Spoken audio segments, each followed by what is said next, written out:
Assalamualaikum warahmatullahi wabarakatuh. Halo semuanya, apa kabar? Semoga kita semua dalam keadaan sehat walafiat. Yang terhormat kepada dosen pengampu mata kuliah Strategi Pembelajaran Ekonomi, Ibu Nita Sofia SPD MPDE. Dan yang saya banggakan teman-teman yang berbahagia. Perkenalkan kami dari kelompok 1 dengan mata kuliah Strategi Pembelajaran Ekonomi yang akan membahas terkait konsep dasar mengajar. Nih buat teman-teman yang belum tahu apa sih sebenarnya konsep dasar mengajar. Nah, di sini kami akan membahas secara tuntas terkait materi tersebut. Sebelum masuk ke penjelasan materi, tentunya saya akan menjelaskan siapa-siapa saja sih anggota dari kelompok saya.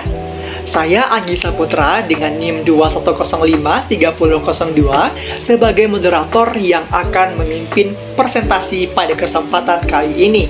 Yang kedua, ada Amani Redato Siva dengan NIM 21053001 dan juga Andri dengan NIM 18053003.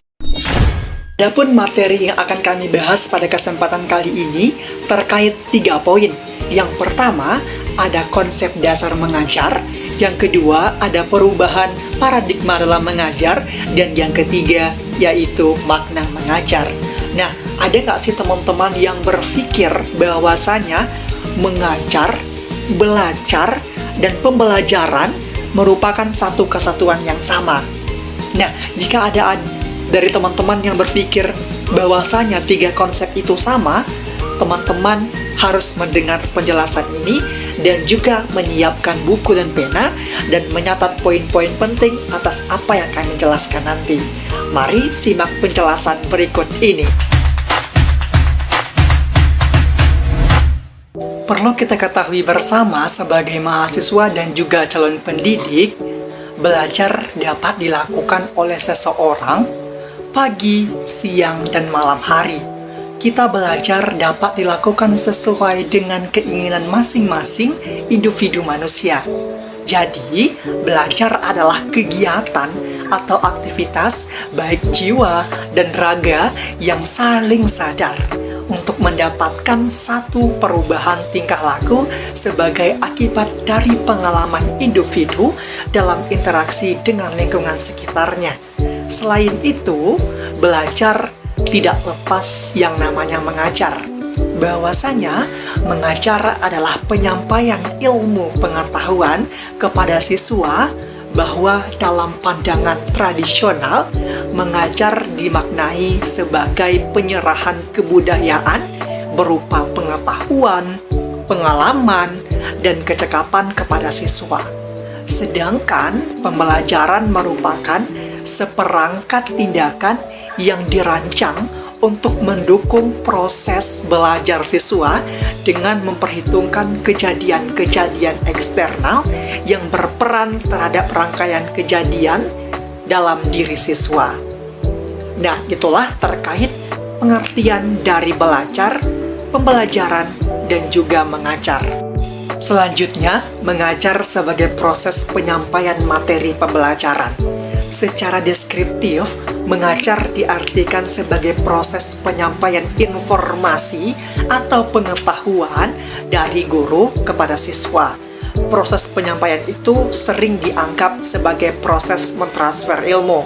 Dalam konteks ini, teman-teman, mentransfer ilmu bukan berarti memindahkan, tetapi memperluaskan ilmu pengetahuan atau menanamkan ilmu pengetahuan kepada siswa.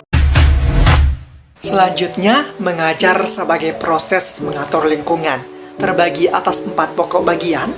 Yang pertama, mengajar berpusat pada siswa atau student center. Mengajar tidak ditentukan oleh selera guru, akan tetapi sangat ditentukan oleh siswa itu sendiri.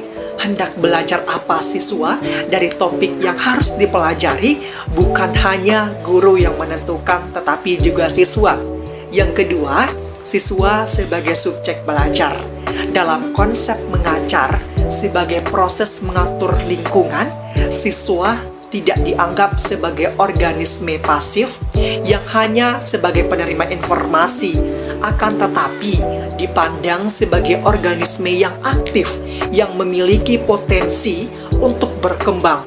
Mereka adalah individu yang memiliki kemampuan dan potensi. Yang ketiga, proses pembelajaran berlangsung di mana saja sesuai dengan karakteristik pembelajaran yang berorientasi kepada siswa. Maka proses pembelajaran bisa terjadi di mana saja teman-teman semua. Kelas bukanlah salah satunya tempat belajar. Siswa dapat memanfaatkan sebagaimanapun bentuk tempat pembelajaran sesuai dengan kebutuhan dan sifat materi pembelajaran. Yang ketiga, pembelajaran berorientasi pada pencapaian tujuan. Tujuan pembelajaran bukanlah penguasaan materi pembelajaran, akan tetapi proses untuk mengubah tingkah laku siswa sesuai dengan tujuan yang akan dicapai. Oleh karena itulah, penguasaan materi pembelajaran bukanlah akhir dari proses mengajar, akan tetapi hanya sebagai tujuan antara untuk pembentukan tingkah laku yang lebih luas. Artinya, sejauh mana pembelajaran itu dikuasai oleh siswa dapat membentuk pola perilaku siswa itu sendiri. Nah, itulah penjelasan yang dapat saya sampaikan terkait konsep dasar mengajar. Untuk materi selanjutnya yang akan dijelaskan oleh Saudari Amani Rodotu Siva, saya persilakan.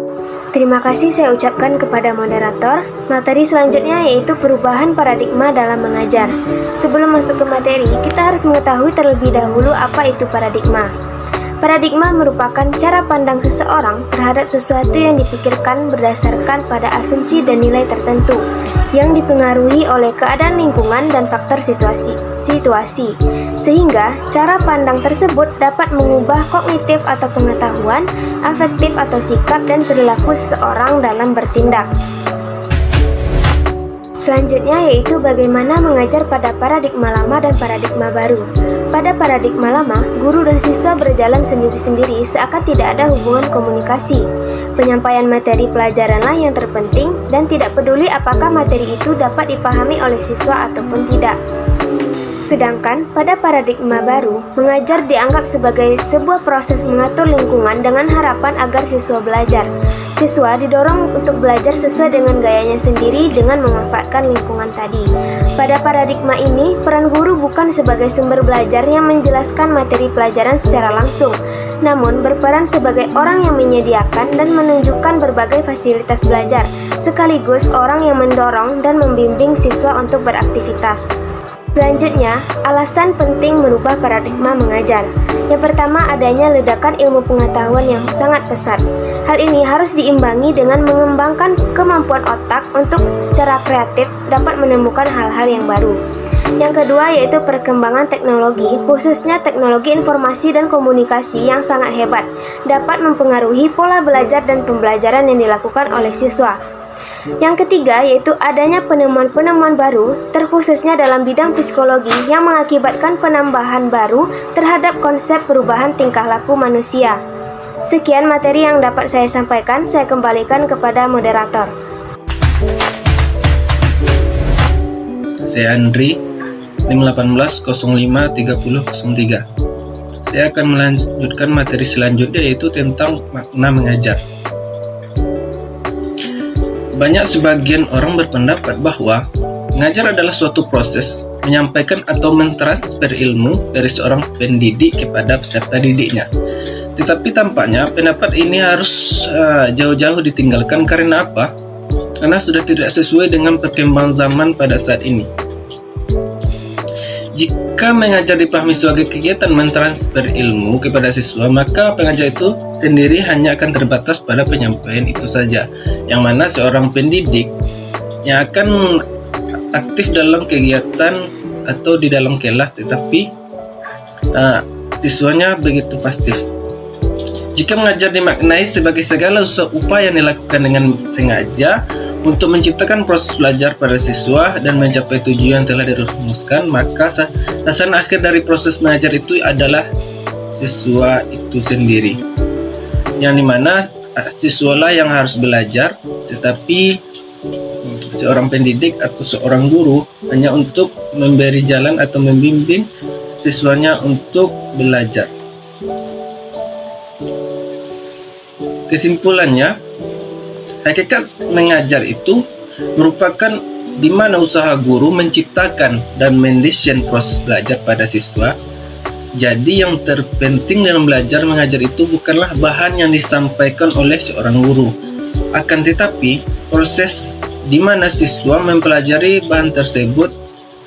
Guru lebih menghargai proses dari siswa itu daripada hasil yang didapatkannya. Sekian yang dapat saya sampaikan, saya kembalikan ke moderator. Sebagai kesimpulan pada materi kami kesempatan kali ini, hakikat mengajar itu merupakan usaha guru menciptakan dan mendesain proses belajar pada siswa. Jadi, yang terpenting dalam belajar mengajar itu bukanlah bahan yang disampaikan oleh guru teman-teman semua, akan tetapi proses siswa dalam mempelajari bahan tersebut.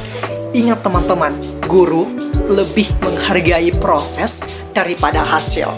Nah, itulah penjelasan dari materi kelompok kami terkait konsep dasar pembelajaran. Semoga dari materi yang kami jelaskan tadi dapat menambah ilmu pengetahuan bagi kita semua.